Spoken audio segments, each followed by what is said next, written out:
Hello મિત્રો, ફરી એક નવા વિડીયોમાં આપ સર્વેનું સ્વાગત છે.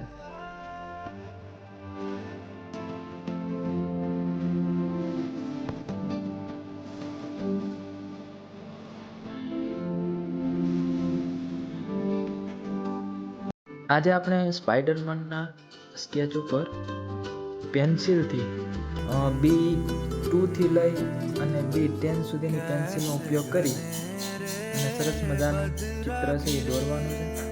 અહીંયા હું હાલ દોરી જ રહ્યો છું અને સાથે ઇયરબડ્સનો પણ ઉપયોગ કરીએ જેથી કરીને એક વ્યવસ્થિત સુંદર મજાનું ચિત્ર તૈયાર થાય.